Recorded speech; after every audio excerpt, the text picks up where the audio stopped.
ভগবত ভক্তজন এবং আমার জননী ও ভগিনীগণ, সায়ংকালীন সত্রে আমাদের আলোচ্য বিষয় শ্রীমদ্ ভগবদ গীতার ত্রয়োদশ অধ্যায় ক্ষেত্রজ্ঞ বিভাগ যোগ। আমাদের 32 সংখ্যক শ্লোক অবধি আলোচনা করা হয়েছিল, আর 3টি শ্লোক বাকি আছে। আমাদের কত সম্ভব হয়েছিল? 31 সংখ্যক শ্লোক হয়েছিল, আর 3টি শ্লোক বাকি আছে। এই আলোচনা করার পূর্বে আমরা এই অধ্যায়ের 27 সংখ্যক শ্লোক থেকে অধ্যায়ের সমাপ্তি পর্যন্ত সহিতভাবে পাঠ করব। ওম নমো ভগবতে বাসুদেবায়।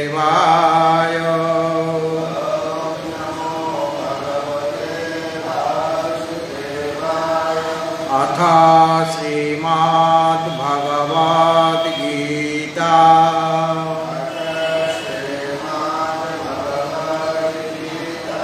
ত্রয়োদশোऽধ্যায়ः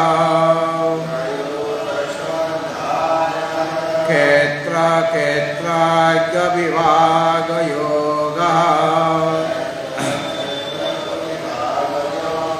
শ্রী ভগবানুবাচ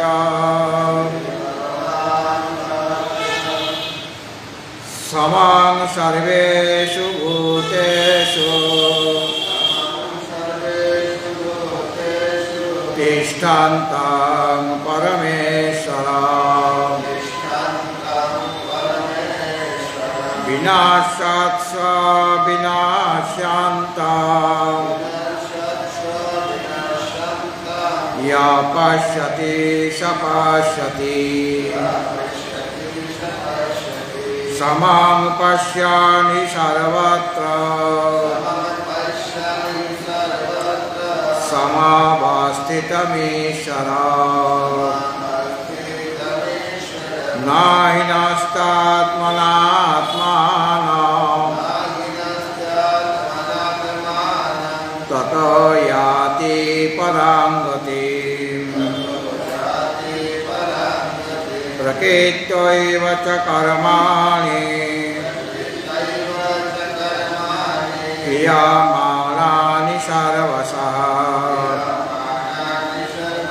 য় পশ্যতি তথাত্মানঃ অকর্তারং স পশ্যতি।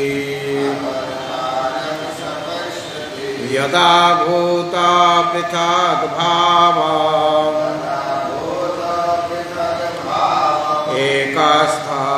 একস্থমনুপশ্যতি তত এব চ বিস্তারঃ ব্রহ্ম সম্পদ্যতে তদা। অনাদিত্বাৎ নির্গুণত্বাৎ পরমাত্মায়মব্যয়ঃ শরীরস্থোপি কৌন্তেয় ন করোতি ন লিপ্যতে। যথা সর্বগতং সূক্ষ্মাৎ আকাশং নোপলিপ্যতে। সর্বত্রাবস্থিতো দেহে তথাত্মানোপলিপ্যতে। যথা প্রকাশয়ত্যেকঃ কৃষ্ণং লোকমিমং রবিঃ। ক্ষেত্রং ক্ষেত্রী তথা কৃষ্ণ प्रकाशयति भारत क्षेत्र क्षेत्रज्ञयोरेव अन्तरां ज्ञानचक्षुषा भूता प्रकृतिमोक्षाञ्च ये विदुर्यान्ति ते पराम् भूता प्रकृतिमोक्षाञ्च ये विदुर्यान्ति ते पराम्। आज 32 সংখ্যক শ্লোক নিয়ে আলোচনা হবে। অর্থাৎ পূর্বের শ্লোকে যেটা বলা হয়েছিল, শরীরস্থোপি কন্তীয় ন করোতি নলিপ্যতে, সমস্ত দেহে অবস্থিত থাকলেও এই আত্মা কিছুই করেন না এবং কোনো কিছুর দ্বারা লিপ্ত হন না। শরীরের দোষ বা গুণের দ্বারা তিনি লিপ্ত হয়ে যান না। এই কথাটিকে দৃষ্টান্ত সহকারে দুইটি দৃষ্টান্ত দিচ্ছেন। সেই দৃষ্টান্ত সহকারে তিনি কিভাবে ন করতি ন লিপ্যতে, এটা কিভাবে সম্ভব সেটা দৃষ্টান্ত সহকারে বোঝাচ্ছেন দুইটা শ্লোকে, দুইটা দৃষ্টান্ত। অসঙ্গ হি অয়ং পুরুষ, উপনিষদ বলছেন এই পুরুষ হলেন অসঙ্গ, মানে কোনো কিছুর দ্বারা তিনি, কারো দোষ বা গুণের দ্বারা তিনি লিপ্ত হয়ে যান না। কিন্তু অসঙ্গ হওয়ার দরুন শরীরে তিনি রয়েছেন। শরীরস্থপি কন্তেয়, সমস্ত শরীরে রয়েছেন, দেব শরীরে, মনুষ্য শরীরে, পশুপক্ষী শরীরে, সব শরীরে তিনি বিদ্যমান। এই যে সব শরীরে তিনি রয়েছেন, তাহলে পরে দেহাদির দ্বারা কৃত যে শুভাশুভ কর্ম এবং সেই শুভাশুভ কর্মের যে ফল, সেটা কি তাকে লিপ্ত করবে? শরীরে যেহেতু তিনি অবস্থান করছেন, যদিও আত্মা অসঙ্গ, এটা উপনিষদে বলা হয়েছে, তথাপি দেহাদি সমস্ত শরীরে, মানে দেব শরীর, মনুষ্য শরীর, পশুপক্ষী শরীর বা অতীতকালের শরীর, বর্তমানকালের শরীর, ভবিষ্যৎকালের শরীর যত হবে বা অতীতে যে সমস্ত শরীর ছিল, সমস্ত শরীরেই তুমি ছিলে, অতীতেও ছিলে, বর্তমানও আছো, আর ভবিষ্যতে যে শরীরের জন্ম হবে সেই সমস্ত শরীরেও তুমি থাকবে। কেন শরীরস্থপি কন্তেয়, সমস্ত শরীরে তুমি থাকো, অনুষ্ঠিতই আছো। যেহেতু তুমি হচ্ছে বিভু, মানে ব্যাপক, ব্যাপক হওয়ার দরুন সব কিছুর মধ্যেই তুমি অনুষ্ঠিত হয়ে আছো, তাহলে শরীরের মধ্যেও আছো। তো শরীরের মধ্যে থাকলে শরীরের দ্বারা নানা রকম কর্ম করা হচ্ছে, শারীরিক কর্ম, বাচিক কর্ম, মানসিক কর্ম, এবং সেগুলোর মধ্যে কিছু শুভ কর্ম আছে। মানসিক কর্মের মধ্যে শুভ আর অশুভ চিন্তন আছে, ওই মনের দ্বারা চিন্তন একটা কর্ম। আর বাক্যের দ্বারা যে কর্ম হচ্ছে, শরীরের মধ্যে সেই বাগিন্দ্রিয় আছে, আর সেখানেও আমি শুভ কথা বলতে পারি, অশুভ কথাও বলতে পারি। যদি শাস্ত্রীয় কথা, পরমাত্মার কথা, ভগবত কথা বলি, তাহলে সেটা শুভ কর্ম।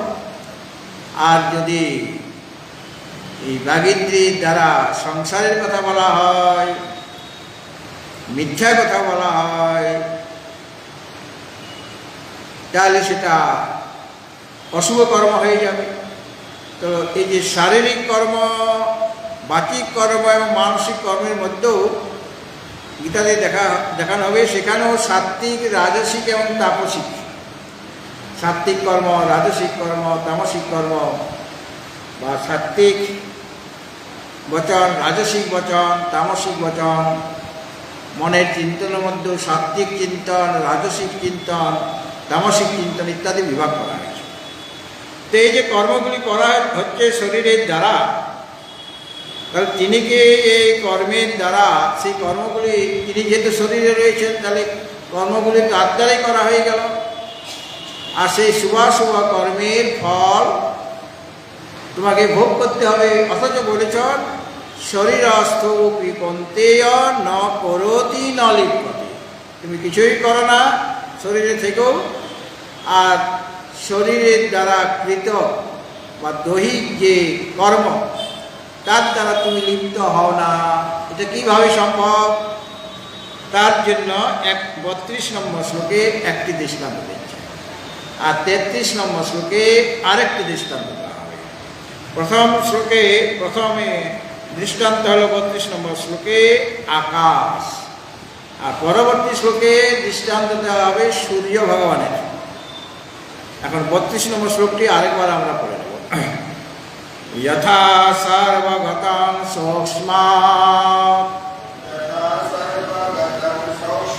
আপনারা যারা উপস্থিত আছেন তারা বলবেন যথা সর্বগতং সূক্ষ্মাৎ আকাশং নোপলিপ্যতে, আকাশং নোপলিপ্যতে। কি বলছে তো, কি বলছে? সূক্ষ্মাৎ, এরপরে আমি কি বললাম? আকাশং, আকাশং বলেন, আকাশং নোপলিপ্যতে সর্বত্রাবস্থিত দেহে তথাত্মানোপলিপ্যতে। তুমি দেখে বলছে না বই নিয়ে বসবে, ওটা দিয়ে হয় না। একটা বই আনতে কি অসুবিধা? আমি একটা বই তোমাকে দেবো, যদি না আমি দেবো, ভালো বই দেবো। এই যে গীতার যে শ্লোকগুলি, সেই শ্লোকগুলি বারে বারে পাঠ করতে হবে, পড়তে হবে, তবে গিয়ে শ্লোকের অর্থটা ঠিক ঠিক বোঝা যায়। গীতা মা কৃপা করবে। আমি যদি শ্লোকটা পড়ি বারবার, বারবার উচ্চারণ যে করছি, এটাই গীতা মায়ের সেবা হয়ে গেল। গুরুর সেবা না করলে যেমন গুরুর কৃপা লাভ করা যায়, সেরকম গীতা মায়ের সেবা করলে তবে গিয়ে গীতা মা কৃপা করবে। তো গীতা মায়ের সেবা কী করে করব? শুধু চন্দন লাগালেই হবে? তুলসী পাতা দিয়ে দিলেই হবে? বা ফুল দিয়ে দিলাম, তাতেই গীতা মায়ের পূজা হয়ে গেল? ওটাও করব, কিন্তু আসল পূজা, আসল অর্চনা হচ্ছে শ্লোকগুলি বারবার পাঠ। যে শ্লোকের রহস্য তুমি জানতে চাইছ, সেই শ্লোকটিকে বারবার পড়তে হবে, তবে গিয়ে গীতা মা কৃপা করে তার নিহিত অর্থ সেই ভক্তের হৃদয়ে তিনিই উন্মেষিত করে দেবেন, তিনিই বুঝাবেন গীতার তাৎপর্য। এই জন্য বারবার শ্লোকগুলি আমি পাঠ করার চেষ্টা করি, এবং আপনাদেরও বলবো সকলে গীতা নিয়ে আসবেন। ওই মোবাইল থেকে গীতা পাঠ করবো তাহলে হবে না, খুঁজতে খুঁজতে শেষ হয়ে যায়, তখন ততক্ষণে গীতা শ্লোক পাঠ করা হয়ে গেছে। হঠাৎ করে যদি একটা গীতা শ্লোক বলি, সেটা তো খুঁজতে খুঁজতে অন্য অধ্যায় থেকে বলছে, আপনি তুমি কী করে বুঝবে? আমি তো অধ্যায়ের নাম বলে তো ততক্ষণে তো আমার তো পড়া হয়ে যাবে, এই জন্য বই যাই। দৃষ্টান্ত, খুব সুন্দর দৃষ্টান্ত দিচ্ছেন। যথা সর্বগতম আকাশ, এই দৃষ্টান্ত। যথা মানে যেমনভাবে আকাশ, সেটা সর্বগত। সর্বগত মানে হল যে সর্বত্র তিনি ব্যাপ্ত, সব কিছুকে তিনি প্রাপ্ত হয়েছেন, তাকে কোথাও গমনাগমন করতে হচ্ছে। সর্বগত মানে সব জায়গায় গমনাগমন করবেন তা নয়, আকাশ গমনাগমন করে না। বাতাস সে এক জায়গা থেকে আর জায়গায় যায়, কিন্তু আকাশকে এখান থেকে সেখানে যেতে হবে না, যাওয়ার তো প্রয়োজন নেই, সেখানে তো আকাশ রয়েছে। সুতরাং যথা সর্বগতম আকাশম, সর্বত্র ব্যাপ্ত যে আকাশ, সমস্ত কিছুকে ব্যক্ত করে রয়েছেন এই আত্মার মধ্যে। হ্যাঁ, আকাশ মানে মহাকাশ সব কিছুকে ব্যক্ত করে রয়েছেন। তিনি আমার ভিতরে আছেন আকাশ, তিনি বাইরে, তিনি আমার সামনে আকাশ, আমার পেছনে আকাশ, আমার বাম দিকে আকাশ, ডান দিকে আকাশ, ঊর্ধ্বে আকাশ, নিচে আকাশ, এমনকি কোণাগুলিতে ঈশান, অগ্নি, নৈরিত, বায়ু, সব কোণে কোণে আকাশ। মানে সমস্ত জায়গাতে তিনি রয়েছেন একই সাথে, তাকে গমনাগমন করতে হচ্ছে না। এই জন্য পরমাত্মার সাথে তার তুলনা করা যেতে পারে, আর কোনো উপমা হয় না। তো যেমনভাবে সর্বগতং আকাশম, যেভাবে সর্বত্র ব্যপ্ত, সর্বত্র অনুসৃত যে আকাশ, আকাশ সর্বত্র অনুসৃত হয়ে আছে। আচার্য শঙ্কর বলছেন আকাশ মানে খ। তো ক্ষয়ের অর্থটা অনেকেই জানে না। খ মানে কি? খ মানে আকাশ, কিন্তু প্রসিদ্ধ যে শব্দ সেটা আকাশ। তাহলে আবার আকাশের অর্থটা খ বলে দেওয়া হলো কেন? একজন জানে না যে ভাত কাকে বলে, অন্ন কাকে বলে জানে না। অন্ন, তন্ডুল, তন্ডুল মানে চাউল, তন্ডুলও জানে না। বলে তন্ডুল মানে কি? মানে তন্ডুল পরিপাক করলে তবে গিয়ে ওদন হবে। অন্নটা তো ব্যাপক, অন্ন যা কিছু আমরা খাই সেটাকে অন্ন বলা হয়, কিন্তু আমরা তো ডাল খাচ্ছি, সবজি খাচ্ছি, সব অন্ন। ভাত, আমরা যেটা ভাত বলছি সেটাকে আমরা অন্ন বলতে পারি না, কারণ সব তো অন্নই।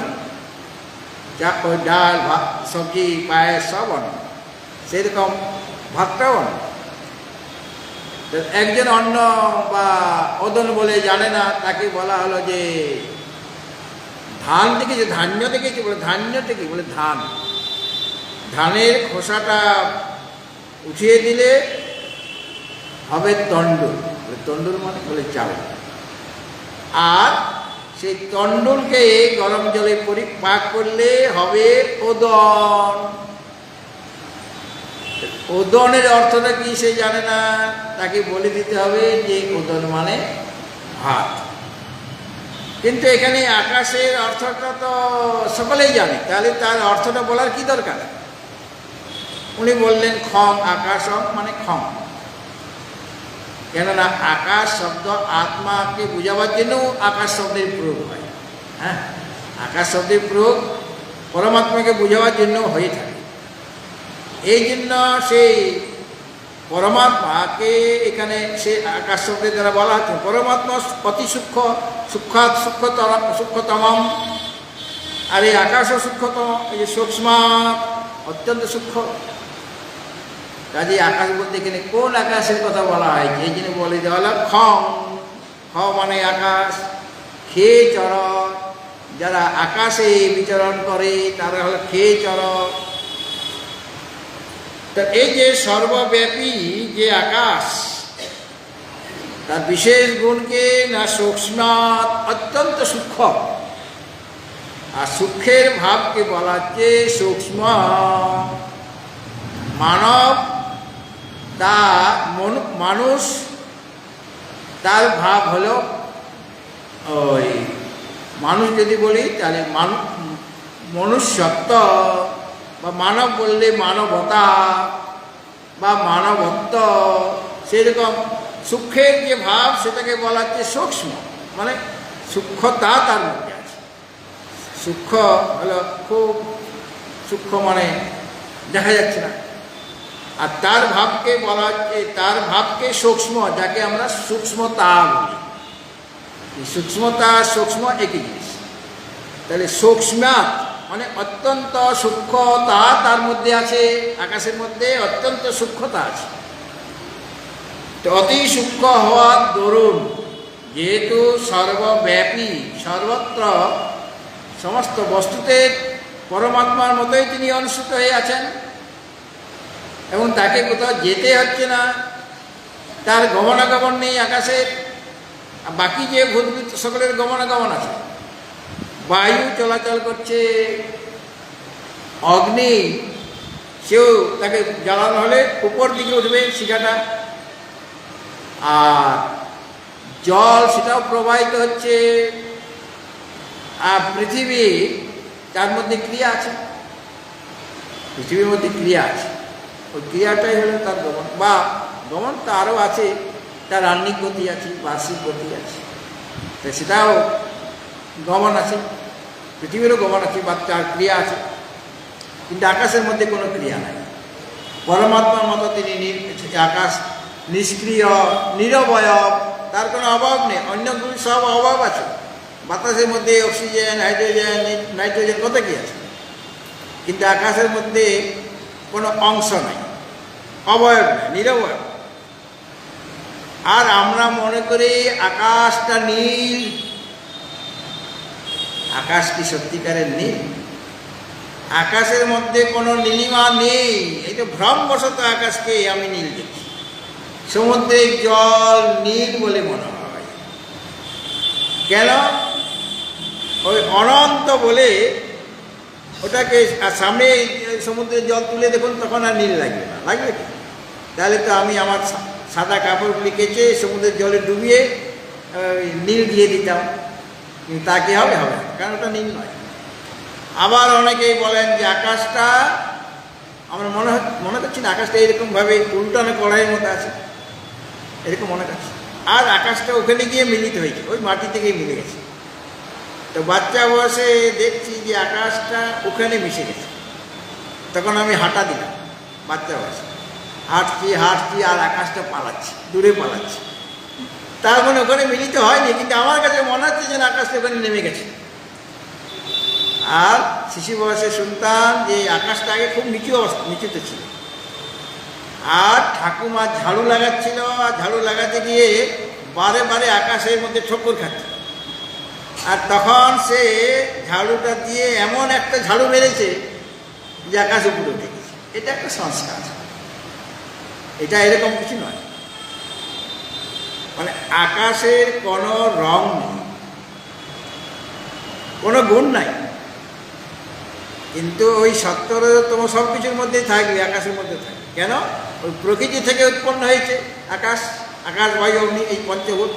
এই যে আকাশের মধ্যেও ওই 70তম রয়েছে, কিন্তু সেটা ততখানি কার্যকরী নয়। তো এমন যে সর্বব্যাপ্ত যে আকাশ, সে অত্যন্ত সূক্ষ্ম, তার মধ্যে অত্যন্ত সূক্ষ্মতা আছে। এই কারণে ন উপলিপ্যতে, সে কোনো কিছুর দ্বারা লিপ্ত হয় আকাশ। অর্থাৎ ধুলা বইছে, ঝড়ে অনেক সময় ধুলা পড়ে কিনা, ধুলাটা কি আকাশের গায়ে লেগে যাবে? লাগবে। বাতাসের মধ্যে ধুলা ঢুকে যেতে পারে, কারণ বাতাসটার মধ্যে অভাব আছে, কিন্তু আকাশের মধ্যে ধুলা ঢোকার জায়গা নাই। আকাশটা ময়লা হয়ে যাবে।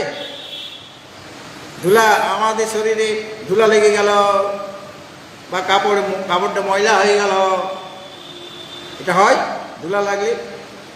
আগেকার দিনে আপনারা সেই যারা প্রাচীন লোক, এখন তো সব ইলেকট্রিসিটি হয়ে গেছে গাড়ি ট্রেনগুলো, তখন তো কয়লা দিয়ে চলত, হ্যাঁ, স্টিম ইঞ্জিন বলা হতো।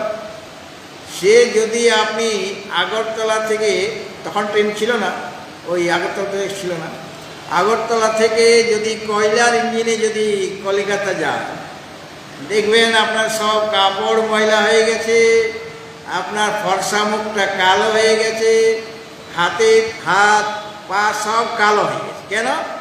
ওই যে কয়লা থেকে যে কালিটা উঠছে, তো কয়লা জ্বালিয়ে তো জলটাকে গরম করা হচ্ছে, সেই কয়লার গুঁড়োগুলি জানলা দিয়ে ঢুকেছে, দরজা দিয়ে ঢুকেছে, আর আপনার শরীর এরকম কালিমা লিপ্ত হয়ে গিয়েছে।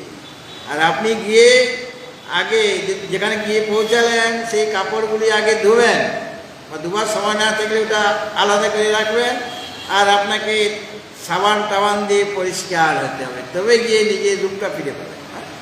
সুতরাং এখানে আকাশকে কোনো কয়লার মানে যে কণাগুলি জ্বালাবার পরে সেইগুলি তাকে স্পর্শ করতে পারবে? আকাশ ময়লা হয়ে যাবে কি? অন্য কোনো ধুলা তার গায়ে লাগবে কি? লাগবে না। আর আমি দেওয়ালের মধ্যে কাদা ছুঁড়ে মারলাম, এই দেওয়ালটা কর্দমাক্ত হয়ে গেল, ময়লাটা লেগে গেল। আকাশের মধ্যে, আকাশে সব জায়গায় আছে, যদি পাক ফেলি, কাদামাটি ফেলে দিই আকাশের গায়ে, তাহলে আকাশের গায়ে কি কাদামাটিতে লেগে যাবে? লাগার জায়গা নেই, কেননা আকাশ নিরবয়ব। তার মধ্যে যদি অবয়ব থাকতো, অংশ থাকতো, সেই অংশের মধ্যে ঢুকে পড়তো ওই কাদা পঙ্ক ইত্যাদি, কিন্তু সেটা হতে পারছে না। এই জন্য উপলিপ্যতে, উপ মানে সমীপে, আকাশের সামনে যেগুলি আছে ধুলা বালি বা পাপ ইত্যাদি তার সামনে রয়েছে, তথাপি সেগুলি তাকে, সেই আকাশকে লিপ্ত করতে পারে না, অর্থাৎ আকাশের সাথে তাদের কোনো সম্বন্ধ হয় না। লিপ্যতে আর উপলিপ্যতে, উপসর্গ লাগিয়ে দেওয়া হয়। তার কারণটা কি? উপসর্গ লাগাবার কোনো নিশ্চয়ই একটা তাৎপর্য আছে। উপ মানে সমীপ, আকাশের সামনে সমীপে যে ধুলাবালি আছে বা কাদা মাটি আছে, সেইগুলি আকাশকে লিপ্ত করতে পারছে না। এটা আমরা দেখছি, দৃষ্টান্ত আমরা নিজের চোখকে দেখছি যে আকাশকে ধুলাবালি, তার সামনে ধুলাবালি আছে কিন্তু আকাশে ধুলাবালি লাগছে না, আকাশকে কাদামাটি লিপ্ত করতে পারছে না, কাদামাটিটাও তার সামনে রয়েছে। এই জন্য ন উপলিপ্যতে, আকাশকে লিপ্ত করতে পারে না। কেন লিপ্ত করতে পারে না? তার কারণটা দেখানো হলো যে সূক্ষ্ম আর সর্বগতম। আকাশ হলো সর্বব্যাপী, সমস্ত কিছুর মধ্যে অনুষ্ঠিত হয়ে আছে, আর অতি সূক্ষ্মতা তার মধ্যে রয়েছে। অত্যন্ত সূক্ষ্মতা থাকার দরুন এই বাইরে ধুলা বালি কাদা মাটি তাকে, তার সামনে এগুলি আছে কিন্তু তাকে লিপ্ত করতে পারে না। এটা হলো দৃষ্টান্ত। তো তথা দৃষ্টান্ত দিয়ে এখন দৃষ্টান্তে বলা হচ্ছে তথা সর্বত্র দেহে অবস্থিত আত্মা ন উপলিপ্যতে। এখানেও উপসর্গ তথা আমরা ঠিক সেই রকম ভাবে আকাশ যেমন সর্বত্র অবস্থিত, পরমাত্মার মতোই সর্বত্র অবস্থিত, শরীরের ভিতরে আছে, বাইরে আছে, উপরে নিচে বামে ডাইনে, সর্বত্র আছে কিনা। এবং যত শরীর আছে পরমাত্মা যেমন সব শরীরে, দেবতা শরীর, মনুষ্য শরীর, পশু পক্ষী শরীর, বৃক্ষলতা পাতার শরীর, পরমাত্মা যেমন থাকেন, ঠিক সেই রকমভাবে ওই আকাশও সমস্ত শরীরে রয়েছে, মানে সর্বত্র রয়েছেন ব্যক্ত হয়ে। আর আত্মাও ঠিক সেরকমভাবে সর্বত্র দেহে, আত্মাও শরীরের মধ্যে সর্বস্থিত রয়েছেন। আর শরীরও নানা প্রকার, দেব শরীর মধ্যেও আত্মা রয়েছেন, মনুষ্য শরীরের মধ্যেও আত্মা রয়েছেন, আর পশু পক্ষী শরীরও আত্মা রয়েছেন, আর বৃক্ষলতা পাতা তার মধ্যেও আত্মা রয়েছে। আর পাহাড় পর্বত, নদী নালা, পুকুর, এখানে আমরা আমাদের গ্রাম দেশে বড় পুকুরকে আমরা বলি সরোবর। এখানে আপনারা কি বলছেন? সাগর, কমলা সাগর, অমুক সাগর, কত সাগর আছে কিনা, সাগর বলেন না, কমলা সাগর, দিঘিগুলোকে সাগর বলছেন কেন?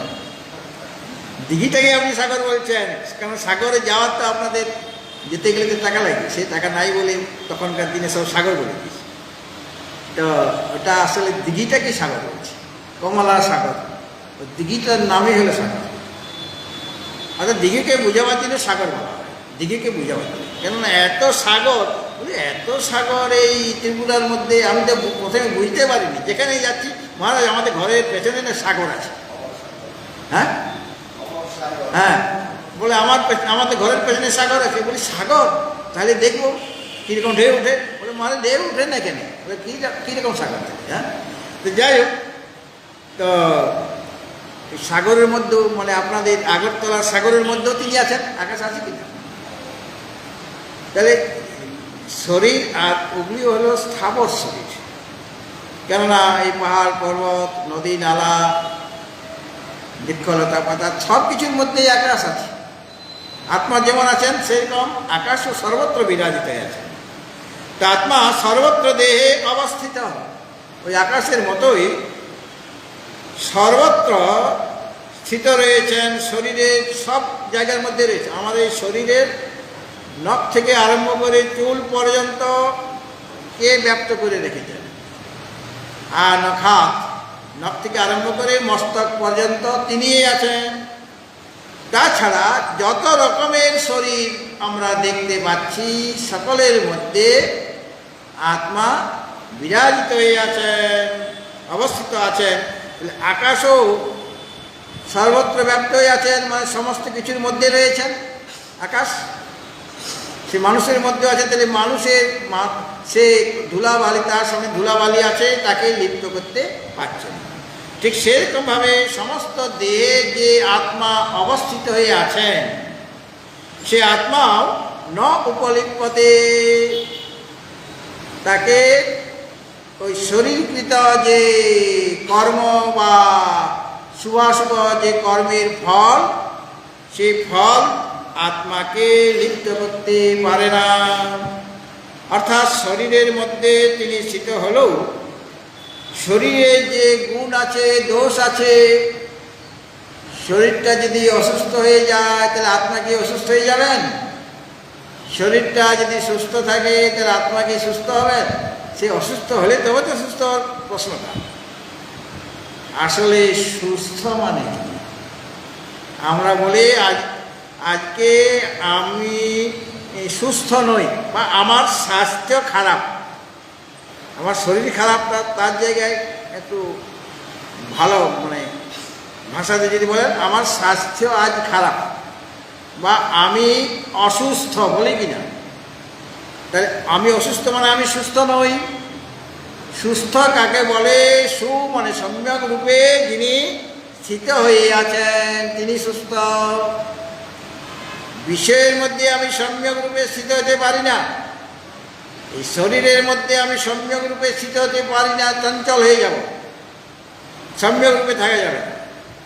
পরমাত্মাতে যিনি সম্যক রূপে স্থিত হয়ে আছেন তিনি সুস্থ, বাকি সব অসুস্থ। তাহলে যারা ব্রহ্মনিষ্ঠ মানে পরমাত্মাতে যিনি স্থিত হয়ে আছেন এটাকেই বলে সম্যক রূপে স্থিত। তাহলে সুস্থকে যিনি গুরু কৃপায় মায়ার পরপারে গিয়েছেন, মায়াতীত হয়ে গিয়েছেন এবং দৈবী হিসা গুণময়ী মম মায়া দূরত্বয়া মামে বয়ে প্রপদ্যন্তে মায়া মেতান্তরন্তিতে। মায়াকে যারা অতিক্রম করেছেন তারাই সুস্থ, বাকি সব অসুস্থ। কেননা আপনারা ভবরোগের আপনারা মানে আমরা সকলে আমাদের ভবরোগ হয়েছে, ভবরোগে রোগ হয়েছে, তাহলে আমরা অসুস্থ। তাহলে এর জন্য ডাক্তার কোথায় আছে? অফিস লেনে পাওয়া যাবে না মঠ চৌবানিতে পাওয়া যাবে ডাক্তার? আমার সংসার রোগ হয়েছে, তাহলে এই রোগের ডাক্তার কোথায় পাওয়া যাবে? বলে সৎ গুরুদেব তিনি হলেন ডাক্তার। ভবসাগর তারণ কারণ হে রবিনন্দন বন্ধন খণ্ডন হে শরণাগত কিঙ্কর ভীত মনে গুরুদেব দয়া কর দীন জনে। ভবসাগর তারণ কারণ হে, গুরুদেব কিরকম? গুরুদেবকে সম্বোধন করা হচ্ছে, গুরুদেব কিরকম? সদ্গুরু আমার ভবসাগরের তারণের কারণ, যিনি ভবসাগর মানে উত্তরণ করার জন্য, তারণ করার জন্য যিনি কারণ, তিনি এই ভবসাগর থেকে আমাকে উদ্ধার করবেন। কে? গুরুদেব। আর আমার যে এত মৃত্যু হয় সেটা কি হবে? গুরুদেব। তখন আমি ভবসাগর পার করবো। এখন যে আমার সব সময় যে ভয় লাগছে, কি ভয়? মৃত্যু ভয়। এই জন্য বললেন রবিনন্দন বন্ধন খণ্ডন হে। রবিনন্দন, সূর্যের যে নন্দন, আজকে নন্দোৎসব করেছেন আপনারা, কালকে নন্দনের আবির্ভাব হয়েছিল।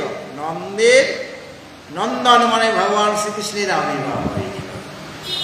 আর অনেকদিন যাবৎ তিনি পুত্র লাভ করতে পারছিলেন না, নন্দের পুত্র ছিল না। পুত্র পেয়ে গিয়েছে, খুব আনন্দ তার। এই জন্য ভগবান শ্রীকৃষ্ণকে সামনে রেখে তার উদ্দেশ্যে নন্দ উৎসব, মানে নন্দের মনে উৎসব মানে আনন্দ। উৎসব শব্দের অর্থই হলো আনন্দ।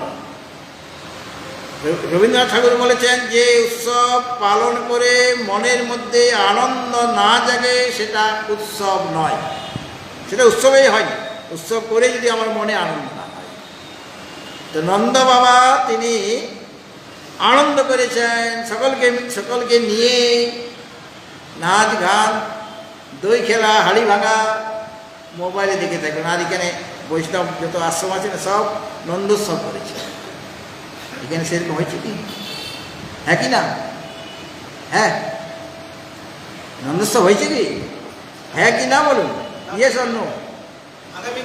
হ্যাঁ, আগামীকাল হইব। আচ্ছা, তাহলে হোক। মানে নন্দোৎসব করতে হয়। যাই হোক, এই যে সমস্ত শরীরে তিনি আছেন, এটা আমার বলার উদ্দেশ্য। কে? আত্মা ওই আকাশের মতো। আর আত্মা আকাশের মতো অত্যন্ত সূক্ষ্মতরম। এই আত্মা হলেন অসঙ্গ স্বভাব, আকাশের মতো। তার কারোর সাথে সঙ্গ নেয়, মানে লিপ্ত হয় না। আর শরীরের দ্বারা কৃত, শরীরের মধ্যে যে গুণ বা দোষ রয়েছে, সেই গুণ দোষও তাকে লিপ্ত করতে পারে না। আমি সুস্থ অসুস্থের কথা এই কারণে বলছিলাম, আমাদের সকলকেই সুস্থ হতে হবে। রবিনন্দন বন্দন খণ্ড নহে। সূর্যের পুত্র রবিনন্দন, তা সে আমাদের বন্ধন করে রেখেছে। মানে যমরাজ ওই দড়ি আমাদের কোমরে বেঁধে রেখেছে। যখনই আমার জন্ম হলো না, তখন থেকে দড়িটা বাঁধা আছে যমরাজের। ও ধীরে ধীরে প্রতিদিনই একটু একটু করে টানছে। তারপরে যখন পূর্ণ হয়ে যাবে তখন দেখবেন যে জমালেই পৌঁছে গেছে। এখন এই যে বন্ধন করে রেখেছে যমরাজ, সকলের কোমরে দড়ি বাঁধা। এই যে রবিনন্দন যে যম, সেই যমের বন্ধনকে তুমি খণ্ডন করে দাও, মানে ছিন্ন ভিন্ন করে দাও। তার মানে আমাদের আর যম মন্দিরে যেতে হবে না। মানে আমরা মৃত্যুঞ্জয় হয়ে যাব। কার কৃপায়? গুরুর কৃপায়। হ্যাঁ, সুতরাং ওই সুস্থ হতে গেলে সদ্গুরুর প্রয়োজনীয়তা আছে। সুস্থ হতে গেলে ওই আত্মার স্বরূপ ভালোভাবে জানতে হবে। এটা পরে বলবেন এখানে এই অধ্যায়। আর আরেকটা শব্দ আছে স্বাস্থ্য। ষষ্ঠ থেকে স্বাস্থ্য শব্দ দেখি। ষষ্ঠ দন্তস্ব ভয়ে। তো ষষ্ঠ মানে সস্মিন স্থিত, যে নিজ আত্মাতে স্থিত হয়ে আছেন, সে হলো ষষ্ঠ। এবং সেই ষষ্ঠের ভাব হলো স্বাস্থ্য। অর্থাৎ যিনি নিজ স্বরূপে স্থিত হয়ে আছেন, তার স্বাস্থ্য ভালো আছে, অন্য কারো স্বাস্থ্য ভালো নেই। তো এইভাবে সমস্ত শরীরে, মানে দেব শরীর, মনুষ্য শরীর, পশুপক্ষী শরীর, সমস্ত শরীরের মধ্যে তিনি অবস্থান করছেন। অবস্থান করলেও শরীরের যে গুণ বা দোষ, তার দ্বারা তিনি লিপ্ত হন না। ওই আকাশের মতো, আকাশ যেমন সর্বত্র রয়েছে, তথাপি কারো দ্বারা তিনি লিপ্ত হচ্ছেন না। সেরকম পরমাত্মা এত এত শরীরে রয়েছে। আমার শরীরে আছে, আমি ভালো বা মন্দ কর্ম করছি, তাহলে দোষ গুণের দ্বারা তিনি লিপ্ত হয়ে যাওয়া। তাহলে কত মানুষ আছে, কত দোষ গুণ তার লেগেই যেত। যদি লাগতো তাহলে বেচারি একদম দোষ গুণে পরিপূর্ণ হয়ে যেত, তার চলাফেরা করাই মুশকিল হয়ে যেত। আর কর্মফল যদি ভোগ করতে হতো, তো সকলের কর্মফল তাকেই ভোগ করতে হতো। একা তাকে কর্মফল ভোগ করতে হয়। নমাং কর্মাণি লিম্পন্তে নমে কর্মফলে স্পৃহা। কর্ম আমাকে লিপ্ত করতে পারে না, আর কর্মফলও আমার কোনো স্পৃহা বা তৃষ্ণা নেই। সুতরাং শরীরের দোষ বা গুণের দ্বারা সেই আত্মা লিপ্ত হন না। এখানে সূক্ষ্ম শব্দের অর্থ হলো যে তিনি অপ্রতিহত স্বভাব। তার যে স্বভাব মানে স্বরূপ, সেই স্বরূপ থেকে তিনি বিচ্যুত হয়ে যান না। তার স্বভাবই হলো কোনো কিছুর সাথে আসক্ত না হওয়া, লিপ্ত না হওয়াটাই তার স্বভাব। এই জন্য বলা হয়েছে সূক্ষ্ম শব্দের অর্থ হলো অপ্রতিহত স্বভাব, যার স্বভাবটা প্রতিহত হয় না। মানে স্বভাবের দ্বারা তিনি বদ্ধ হন না, তিনি তার স্বভাবের দ্বারা বদ্ধ হয়ে যান। আকাশ তার স্বভাবের দ্বারা বদ্ধ হন না, কারণ তার বদ্ধ হওয়াটা আকাশের স্বভাব নয়। অথবা অসঙ্গ স্বভাব, মানে যার স্বভাব কোনো কিছুর মধ্যে লিপ্ত হওয়া নয়, লিপ্ত হওয়ার না, এটা তার স্বভাব। আর সূক্ষ্মের যে ভাব তাকে বলা হচ্ছে সূক্ষ্ম। তো সূক্ষ্মত্বাৎ মানে অত্যন্ত সূক্ষ্ম হওয়ার দরুন ভগবত ভক্তজন তথা আত্মা সর্বত্র দেহে অবস্থিত অপি ন উপলভ্যতে, এটা দৃষ্টান্তিকে বলা হয়েছে। অর্থাৎ সর্বত্র মানে সম্পূর্ণ দেহে, অর্থাৎ দেব, মনুষ্য, তির্যক আদি যত কিছু আছে, উচ্চ স্তরের শরীর, কিছু মধ্যম জাতীয় শরীর, কিছু আছে নিকৃষ্ট জাতীয় শরীর, যে যত রকমের শরীর হোক না কেন, এগুলির তো কয়েকটা নাম দেওয়া হয়েছে। এছাড়া আরও নানা রকমের শরীর আছে। কত কৃমি কীট রয়েছে, কত ক্ষুদ্র ক্ষুদ্র কীট রয়েছে যেটা আমরা দেখতেই পাচ্ছি না, পিপিলিকা ইত্যাদি রয়েছে। আর মশা যে কত প্রকারের মশা সেটাও চিন্তা করা যায়। মশার নানা রকম ক্যাটাগরি আছে। কোনো মশা কামড়ালে আপনার ব্যথা করছে, কোনো মশা কামড়াচ্ছে রক্ত খেয়ে পালিয়ে যাচ্ছে, আপনি টেরেই পেলেন না, এরকম আছে। তো এই যে নানা রকমের শরীর, সেই শরীরের ভিতরেও তিনি আর বাইরেও তিনি, কেননা সর্বত্র দেহে অবস্থিত। এই দেহের ভিতরেও তিনি আছেন আত্মা, দেহের বাইরেও আছেন। আমাদের উপনিষদেও বলা হয়েছে যে তিনি শরীরের ভিতরে, শরীরের বাইরে, তিনি বামে, তিনি দক্ষিণে, তিনি ঊর্ধ্বে, তিনি অধ মানে নিচে রয়েছেন, সর্বত্র তার তিনি ব্যক্ত হয়ে আছেন। সেরকম পরমাত্মা বিদ্যমান আছেন এইভাবে, সর্বত্র বিদ্যমান আছে, তার বাইরে ভিতরে। আকাশ যদি ভিতরে না থাকতো তাহলে পর আমরা খেতে পারতাম না। খাওয়াটা কীভাবে খাবো যদি ফাঁকা জায়গা না থাকে? ফাঁকা জায়গা না থাকলে আমি খেতে পারি না। আকাশ আমাকে খেতে সাহায্য করছে। আকাশ যদি না থাকতো তো রক্ত চলাচল করতে পারতো না। রক্ত চলাচল মানে এক জায়গা থেকে আরেক জায়গায় যাচ্ছে, তাহলে রাস্তা ক্লিয়ার থাকা দরকার। তো রাস্তা আমরা ফাঁকা জায়গা পাচ্ছে বলেই ওই রক্ত চলাচল করছে। বা আমরা যে শ্বাস প্রশ্বাস ত্যাগ করছি বা গ্রহণ করছি, ফাঁকা জায়গার ভিতরে না থাকলে আমি বাতাস ভিতরে নিতে পারবো? বা বাইরে যদি ফাঁকা জায়গা না থাকে তাহলে ভিতরের বাতাসটা আমি বাইরে ছাড়তে পারবো কি? আকাশ না থাকলে অনেক অসুবিধা হয়ে যাবে মানুষের। ঠিক সেরকমভাবে পরমাত্মা তিনি এইভাবে সমস্ত শরীরের মধ্যে ব্যপ্ত হয়ে রয়েছেন। ব্যপ্ত হয়ে থাকলেও আত্মা অত্যন্ত সূক্ষ্ম, এই আকাশের মতো যথা সর্বগতং সূক্ষ্ম আকাশং ন উপলিপ্যতে। তো আকাশ অত্যন্ত সূক্ষ্ম, সেরকমভাবে আত্মাও অত্যন্ত সূক্ষ্ম, মানে আকাশের অপেক্ষাও সূক্ষ্ম তিনি। ব্যবহারিক দৃষ্টিতে আমাদের কাছে আকাশ হলো সূক্ষ্ম, কিন্তু এই আকাশ অপেক্ষা আরও সূক্ষ্মতম বস্তু রয়েছে। সূক্ষ্মত্বাচ্চ সূক্ষ্মতরম বিভাতি, তিনি সূক্ষ্ম থেকেও সূক্ষ্মতম বা সূক্ষ্মতর। আকাশ হল সূক্ষ্ম, তার থেকেও তিনি সূক্ষ্মতম। তার অপেক্ষা, পরমাত্মা অপেক্ষা আর কোনো সূক্ষ্মতম বস্তু নেই। এই জন্য উপনিষদে বলা হয়েছে যে এষ সর্বেষু ভূতেষু গূঢ় আত্মা ন প্রকাশতে দৃশ্যতে তদ্রয়া বুদ্ধিয়া সূক্ষ্ময়া সূক্ষ্মদর্শিভি। এষ আত্মা সর্বেষু ভূতেষু গূঢ়, এই আত্মা সমস্ত ভূতের মধ্যে, মানে সমস্ত সৃষ্ট পদার্থের মধ্যে গূঢ় রূপে রয়েছে। গূঢ় মানে গুপ্ত রূপে রয়েছে। এই জন্য ন প্রকাশতে। তো গুপ্ত রূপে রয়েছেন কেন?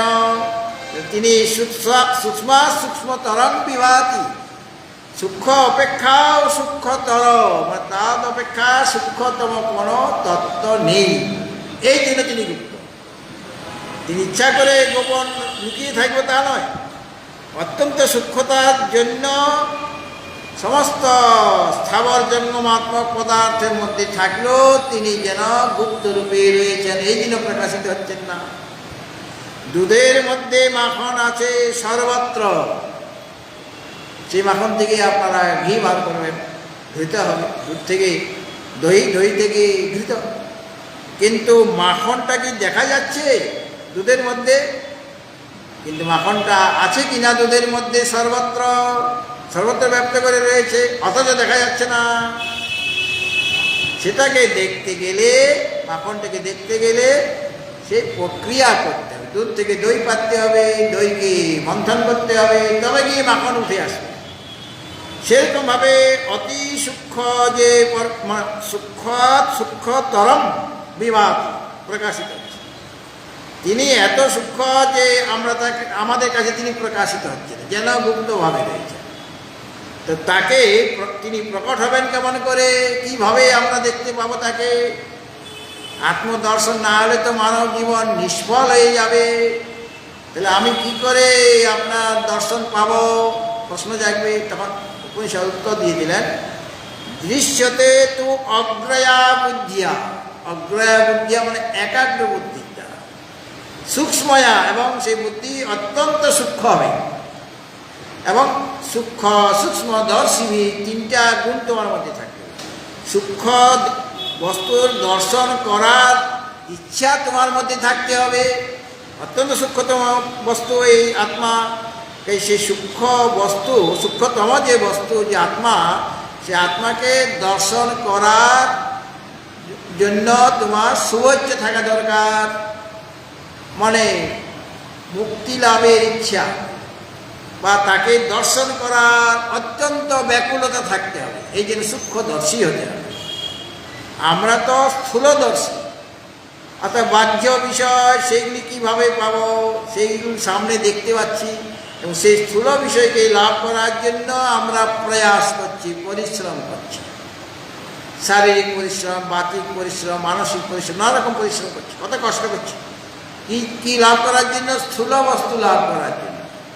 কিন্তু যার স্থূল বস্তুর প্রতি বৈরাগ্য উৎপন্ন হয়ে গেছে, তারা জানেন যে স্থূল বস্তুর কোনো মূল্য নেই, ওগুলি মিথ্যা, ওগুলি ক্ষেত্রের মধ্যে পড়ে। আমি তো ক্ষেত্রজ্ঞকে জানতে চাই। এই যে ক্ষেত্রর মধ্যেই স্থূল বস্তুগুলি এসেছে। মহাভূতান্য অহংকারো বুদ্ধির অব্যক্তমেব চ ইন্দ্রিয়াণি দশৈকঞ্চ পঞ্চচেন্দ্রিয় গোচরা। ইন্দ্রিয় গোচর মানে বিষয়গুলি। আর ইচ্ছা দেশ সুখং দুঃখং সংঘাতশ্চেতনা ধৃতে এতৎ ক্ষেত্রং সমাসেন সবিকারম উদাহরিত। এগুলি সব ক্ষেত্র, যে বিষয় ইত্যাদি সব ক্ষেত্রের মধ্যে পড়ে। আর ক্ষেত্রের স্বরূপ যার জানা হয়ে যাবে, ওটা মায়া কল্পিত মাত্র, মায়ার দ্বারা রচিত, ওটা মিথ্যা। যে ক্ষেত্রকে জানতে হয়, তাহলে মিথ্যা যত পদার্থ রয়েছে সেখান থেকে সরাতে হবে ইন্দ্রিয়গুলিকে, মনকে, অর্থাৎ বিরক্ত হতে হবে, মানে বৈরাগ্য ভাব অবলম্বন করতে হবে। তবে গিয়ে ক্ষেত্রে গিয়ে স্বরূপকে জানা যাবে। তাহলে যিনি কে সূক্ষ্মদর্শী? সূক্ষ্ম দর্শন করার ইচ্ছা কার মনে জেগেছে? যিনি যত স্থূল বস্তুর প্রতি পূর্বে যে আকর্ষণ বোধ করতেন, সে আকর্ষণ মন থেকে সরিয়ে দিয়েছে। ওগুলি সব মিথ্যা মাত্র, কল্পনা মাত্র। এইভাবে স্থূল বস্তুর থেকে মনকে, বুদ্ধিকে সরিয়ে এনে সূক্ষ্ম বস্তুতে তিনি তার বুদ্ধিকে লাগাচ্ছেন। আগে বুদ্ধি কোথায় লাগানো হচ্ছিল? কিভাবে ব্যবসা বাড়বে, কিভাবে আমার প্রমোশন হবে, কিভাবে আমার শরীরটা সুস্থ থাকবে, আমার প্রিয়জন তারা যেন সকলেই ভালো থাকে, সবাই যেন বিদেশে চলে যায়। সবাই যদি বিদেশে যায়, ত্রিপুরায় কে থাকবে, উদয়পুরে কে থাকবে, আগরতলায় কে থাকবে? হ্যাঁ, যাদের দুর্ভাগ্য তারা বিদেশে যাচ্ছে। আর যাদের সৌভাগ্য তারা ভারতবর্ষে রয়েছে। কেননা এখানে ভারতবর্ষে যে সুযোগগুলি আপনি পাবেন অনায়াসে, আপনার ইচ্ছা ভগবান শ্রীকৃষ্ণের মন্দিরে যাব, কত কৃষ্ণ মন্দির পাবেন এখানে এই আগরতলা শহরের মধ্যে। যে কোনো একটা জায়গায় কাছাকাছি আপনার বাড়ির কাছে একটা মন্দির পেয়ে গেলেন। সোমবার আসলো, যে শ্রাবণ মাসে সোমবার অভিষেক করব, কোথায় করব? আপনার বাড়ির কাছাকাছি শিব মন্দির পেয়ে যাবেন। পাবেন কি না? শিব মন্দির পেয়ে যাবেন। বা কালী পূজা আসছে, দুর্গা পূজা আসছে, ওই পেয়ে যাবেন আপনি কালী মন্দিরে পেয়ে যাবেন। আর দুর্গা মূর্তি অনেক জায়গায় আপনি পাবেন বাড়ির কাছাকাছি। ওই এত ভিড়ের মধ্যে আপনাকে ঘোরাঘুরি করতে হবে না, আপনি পেয়ে যাবেন। সদ্গুরু লাভ করতে চায়, কোথায় পাবো? আপনি আগরতলাতে সদ্গুরু পেয়ে যাবেন, বাইরে যাওয়ার দরকার নেই। বিদেশে এই সুযোগগুলি পাবেন। এই সুযোগ করতে গেলে আপনাকে কত টাকার যে তেল খরচ করতে হবে। একটা মন্দিরে গেলে, মন্দিরে যেতে গেলে সেখানে 2 ঘন্টা 3 ঘন্টা জার্নি করে একটা মন্দির পাবেন, তাও গাড়িতে করে যেতে হবে। কত তেল খরচ হবে, কত পরিশ্রম হবে, তবে গিয়ে একটা মন্দির খুঁজে পেতে হবে।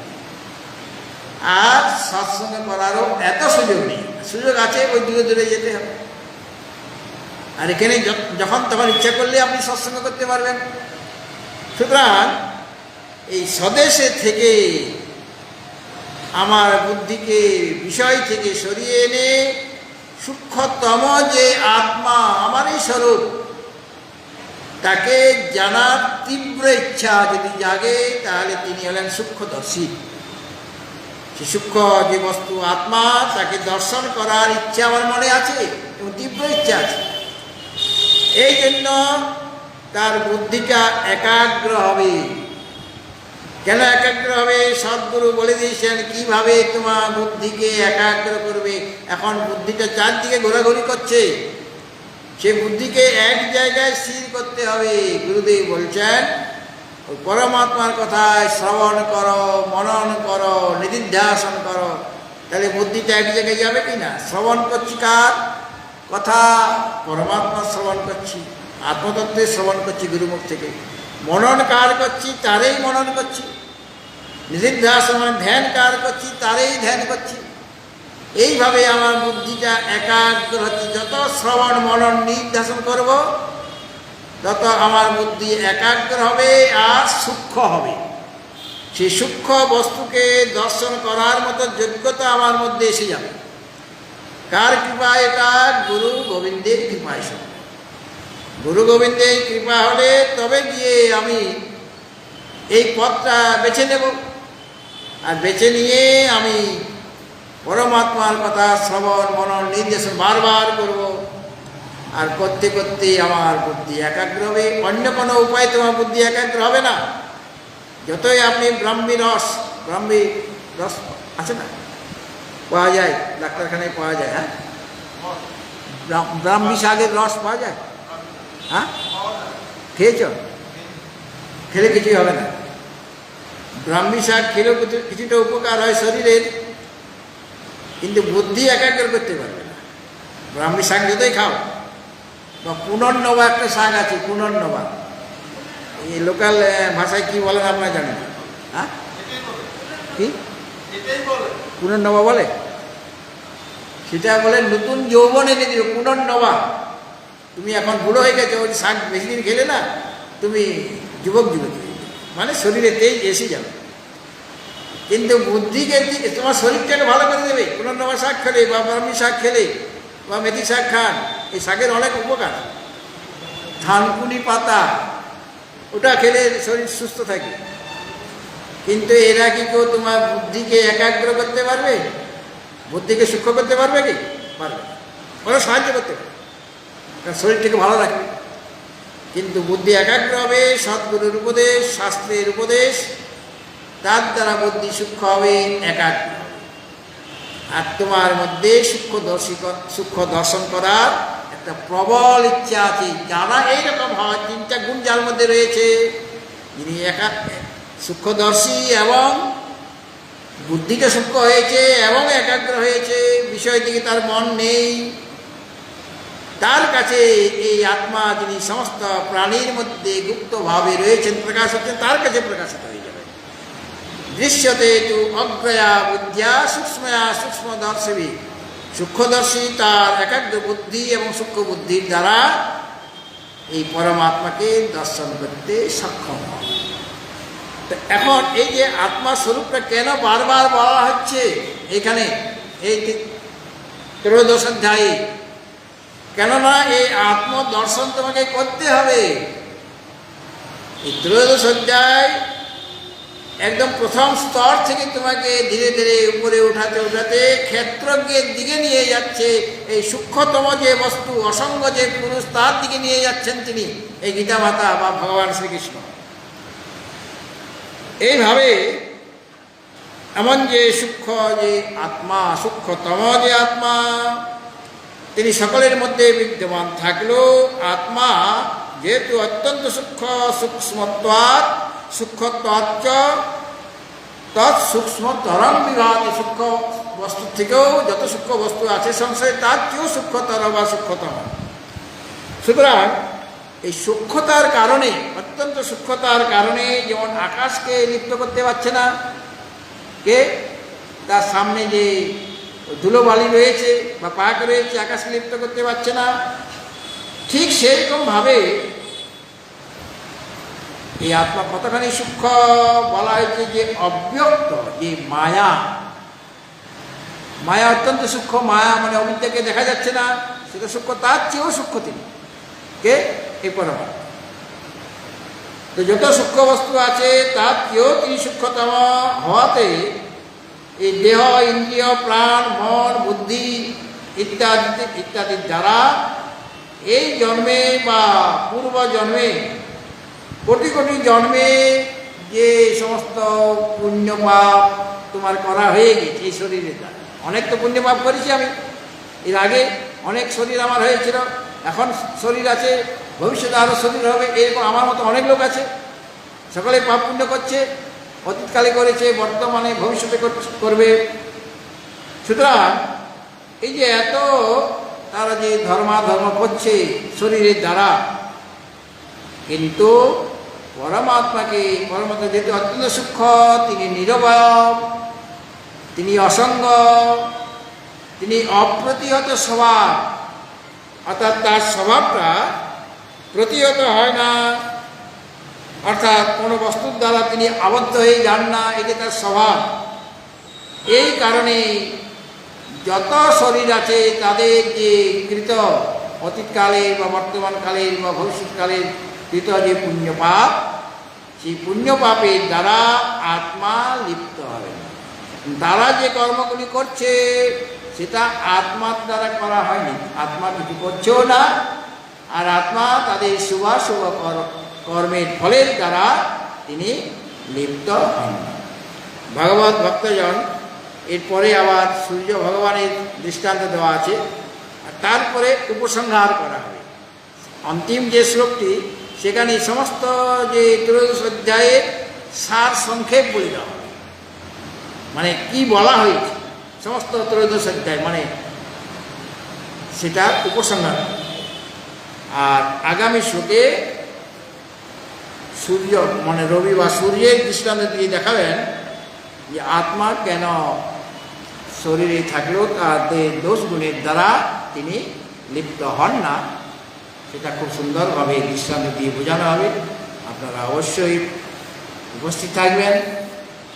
আর এই অধ্যায়টি এতই মধুর বা এতই আমাদের মনুষ্য জীবনের জন্য অতি প্রয়োজনীয়, কেন ইনি এই ক্ষেত্র থেকে ক্ষেত্রজ্ঞকে আলাদা করে সেই ক্ষেত্রজ্ঞের দিকে ধীরে ধীরে শনৈ শনৈ ধীরে ধীরে আমাদের ক্ষেত্রজ্ঞের দিকে, মানে নিজের স্বরূপের দিকে জীবকে নিয়ে যাবে। ভগবত ভক্তজন এখন গীতা মায়ের আরতি হবে, তারপর একটি ভজন হবে।